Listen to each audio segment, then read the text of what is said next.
Саламатсыздарбы, урматтуу кадырман калкым, кайрылуу кеч. Бүгүнкү чечендигин өктүрмөгүнүн жээренчи чечен менен бир карыянын маегинен кулак салабыз.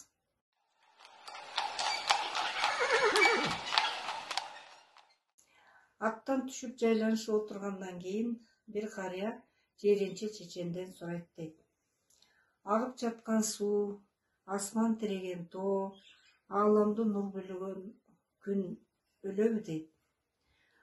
Өлбөйт деп айтат, ушул чынбы дейт. Жок, алар дагы өлөт дейт. Кычыраган кыш келип, борошолоп кар жааса, тоонун башын ак басат, өлбөгөндө не болду? Арылдап аккан дайра жок, булактын көзүн муз басса, өлбөгөндө не болду? Асманда булут ойноктоп, нурду жерге жеткирбей, күн өлбөгөндө эмне болду дейт. Анда эмесе жээренчи чеченим адамзатка келели. Атасы өлгөн не болот? Атасы өлгөн аскар тоосу ураган менен тең болот.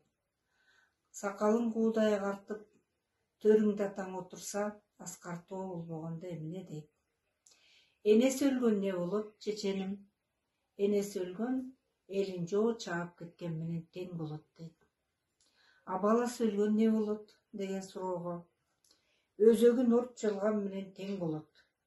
Өрттөнсө өзөк тукум жок, өчкөнү болот отуңдун дейт.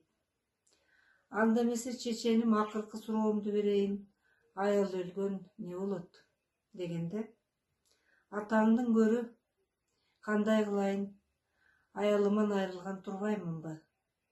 Эмне болмок элек? Бир жастыкта 4 баш киши жатып калган турбайбызбы дейт. Ушунубузга түшүнбөй калдым, ал эмне дегениңиз дегенде чечен, менин жашымды көрүп турасың, курбум дейт.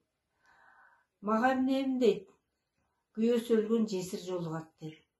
Ал бир төшөктө жатып, бир жастыкты жазданып, ал өзүнүн абышкасын ойлойт, мен өзүмдүн кемпиримди ойлойм, анан бир жастыкта 4 баш жатпаганда эмне деп жооп берген экен. Саламатта калыңыздар.